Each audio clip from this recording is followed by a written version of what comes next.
I'm here with Jesse Lewis the fourth. He's currently co-starring on Netflix's Florida Man and Tyler Perry's Sisters. How are you doing today? I'm doing well, Ryan. How you doing? I'm really good. You've had a long career, 73 IMDb credits. I think that's really impressive. You talk about like, the beginning of your acting career. I know you were in some films such as Black Dynamite. Yeah, I was in Black Dynamite.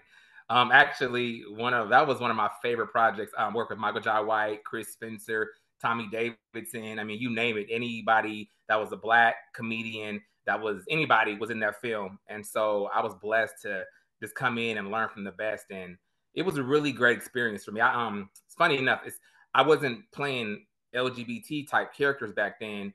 And so I had a scene with Tommy Davidson, right? And believe it or not, he was like, hey, it'd be really funny if you were like, so I played a militant, like a Black Panther militant. I was like a support system, a support team for Michael Jai. And he was like, why don't we like do something kind of like, well, you do something kind of like over the top flamboyant. And I was so nervous about being myself. And as they say now, living in your truth, that I was like, nah, I don't want to play a gay character on camera yet. I don't want to be seen as gay. I want to move away. I don't want to be, pigeonholed or whatever. And so Tommy was like, bro, you're funny. Like you be yourself.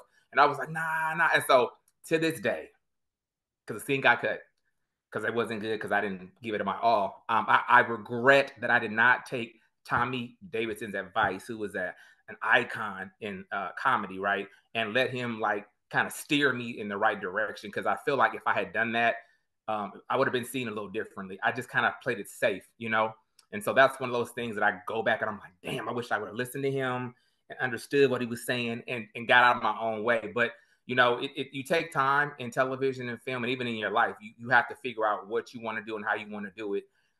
So now I play all kind of characters. I'm playing women, I'm playing men, I'm playing everything in between.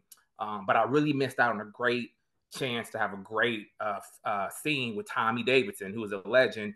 If by not just being by me not being authentic, that makes sense. 100%. I think like, it reminds me of something like, Billy Porter had once said where he was talking about like, early in his career, he felt like, that being gay wasn't an asset to it. Like, can you talk about that? So yeah, I started my career in Los Angeles, and I can't lie. I've been lucky enough to be around some pretty decent people and have some decent mentors that have really paved the way for me. Gay, straight, black, white. I mean, you name it, right? Famous, not famous. And so when I started on reality television, it was always just be yourself. And my first show, well, I had a show actually in high school on the WB. We had one season. It was called My Story 95. It was like a remake or a reboot of Reading Rainbow. So it was a Sacramento based show about kids who write books. So I was like the host, you know what I mean? Which is funny because LeVar Burton is from Sacramento, I from didn't actually know. my same neighborhood. He's from Meadowview. I'm from Meadowview.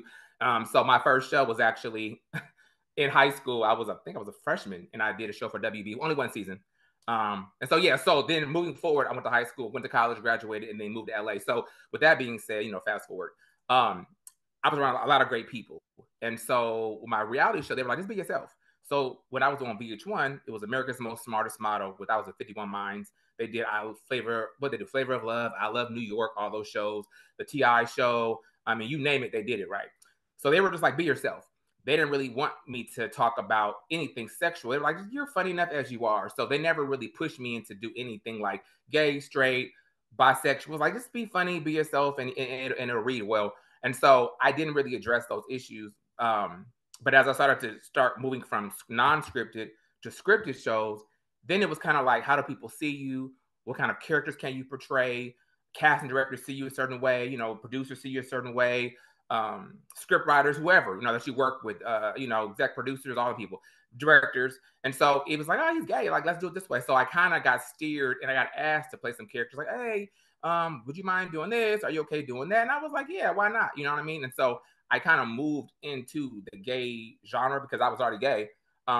But obviously that Black Dynamite film was different because I wasn't ready yet.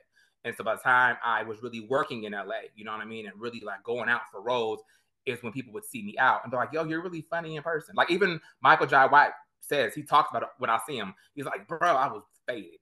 I was at the, what was the name of that club? It was at the Russian Tea Room. It was in LA. People that in LA know about it. I think it was on Ventura Boulevard. It was like a thing to go to. I want to say it was like R&B Live, matter of fact. And I was faded. I mean, lit, right? And Michael Jai saw me and he was like, I don't remember seeing him there, right? But I saw him somewhere else and he was like, yo, you were hilarious. Like, where was that character? You was just wild. You was just untamed. You was just like, I was outside. You know what I mean? And so he always, not always, whenever I see him, he always kind of references that moment that I don't remember.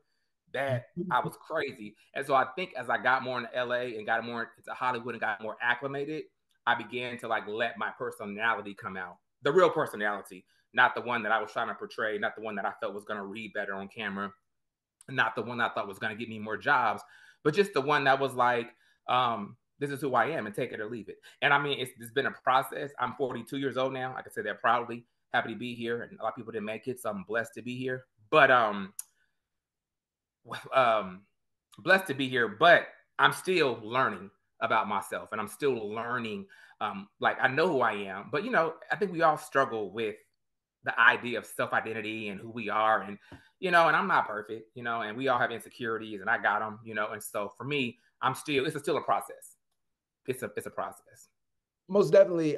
Do you feel like sometimes limited though, like because like you take on like the gay roles or like wearing dresses that like people don't see you like as a hero archetype because like I kind of see like looking at your IMDb, like you're someone who can load weapons, like ride horses, like you have experience like with planes because you went to Air Force JROTC. Could you talk about like how you're viewed as casting and like the challenges you face?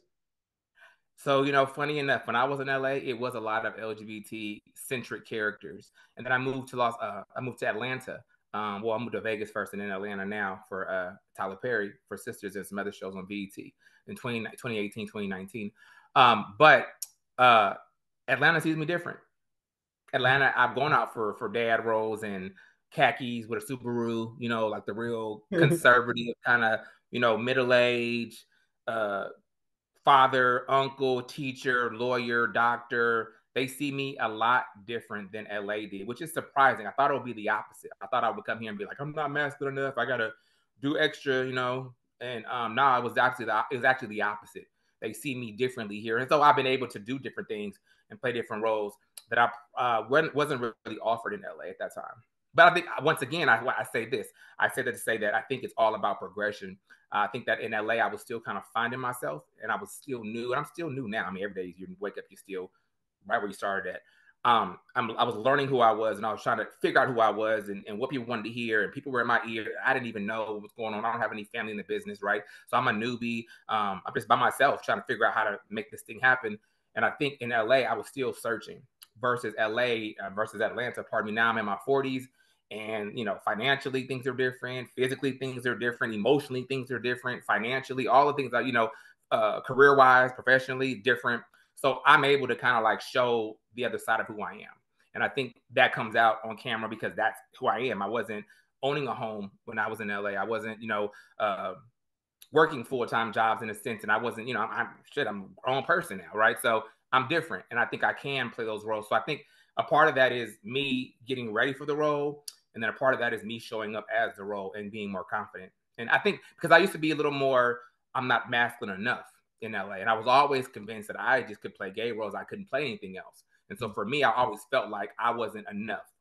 Versus Atlanta, I'm like, I'm grinding. I got gray hair in my beard. Well, I shave it up, but it's somewhere in there, right? You know what I mean? So like now I'm like, wait, I'm grown. Like my knees hurt when I get up sometimes. Like, you know what I mean? Like I'm a grown man now. So I think for me, it's just able to show up as myself. And I think people see that. Most definitely. Like, can you talk about like, what would be your advice to people who want to like, act, who are coming into the industry? What wisdom like, have you gleaned like, over your career? Yeah, get some therapy. If you want to act, a lot of us actors and thespians and artists in general, you know, we come here trying to work out some of our things. And I'm gonna tell you honestly, the workplace is not the place to find emotional support.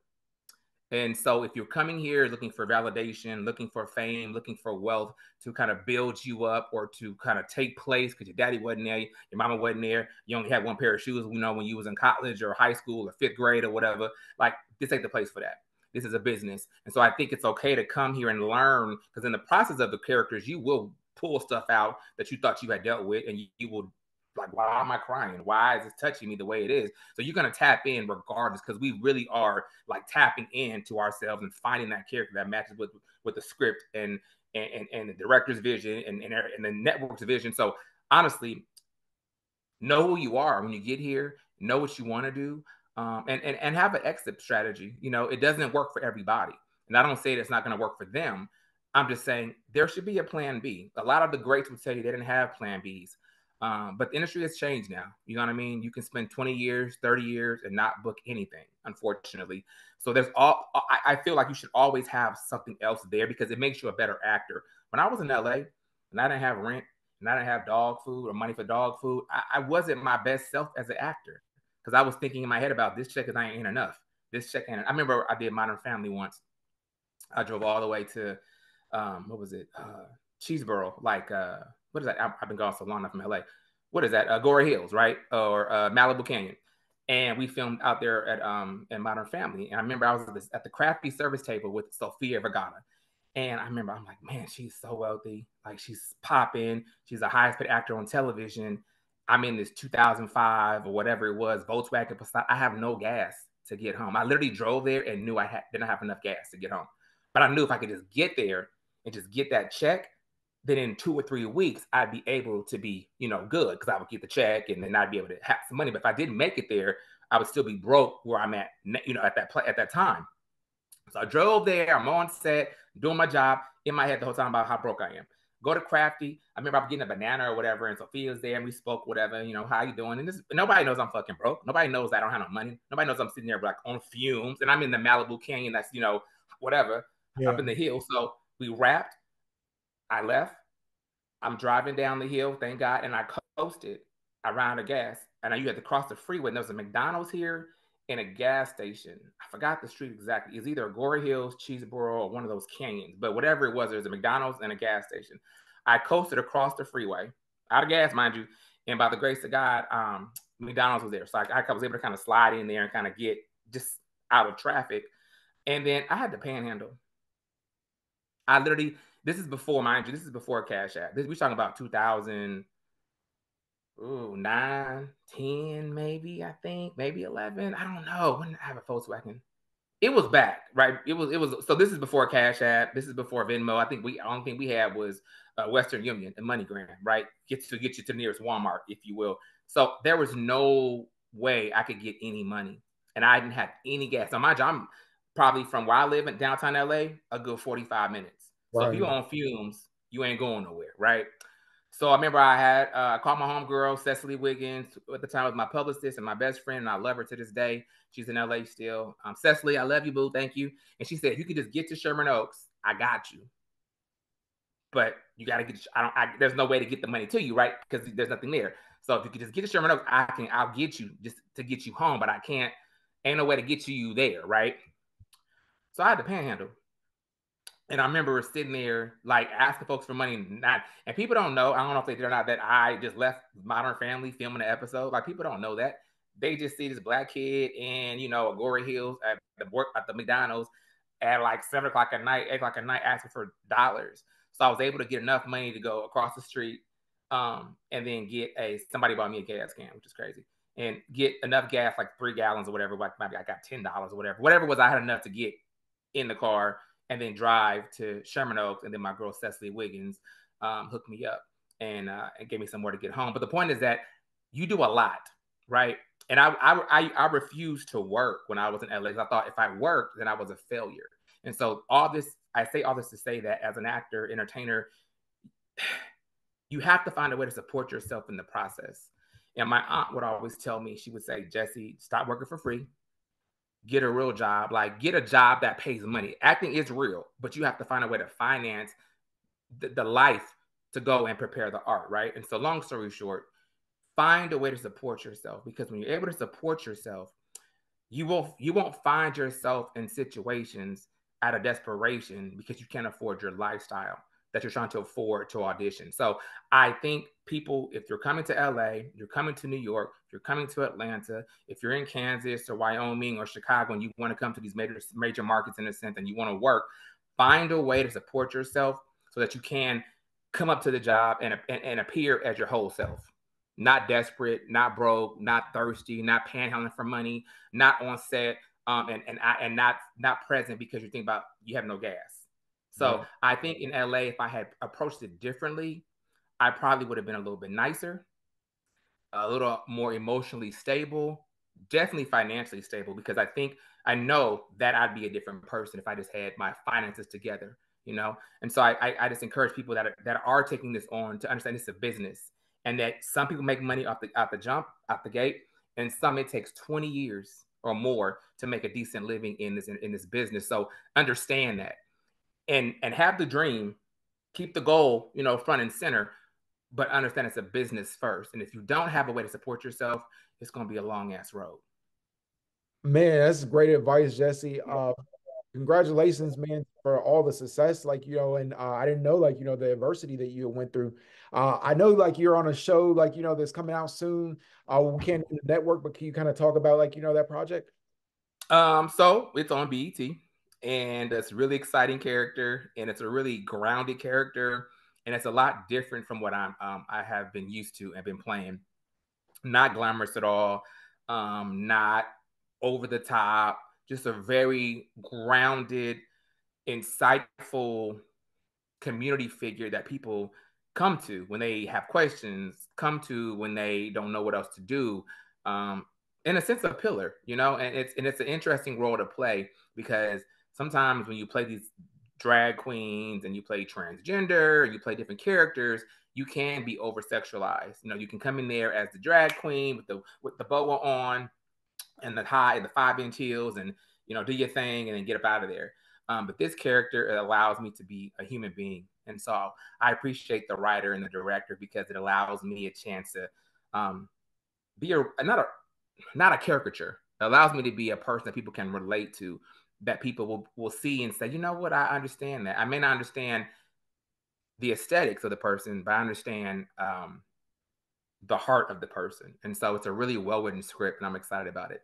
So hopefully we should be seeing that premiere soon. I'm not sure when, but keep your fingers crossed. Jesse Lewis the fourth. You can check him out on Netflix's Florida Man and Tyler Perry Sisters. Thank you so Well, much. just so you know, and so those are all guest stars. So Florida Man, I had one episode, and Sisters, I did two. So yeah, if you're looking for me now, I ain't gonna be on there. So don't start. I mean, but still watch it. But don't hit me up in the DMs like nah. That was some nice appearances. I got some checks. I thank y'all, Mr. Perry, and my folks at Netflix for keeping me working in the pandemic. But yeah, so I won't be on there anymore. Just so you know. Definitely, man. Jesse Lewis, Yeah, man. Appreciate you. of course, absolutely. God bless you. Thanks for having me.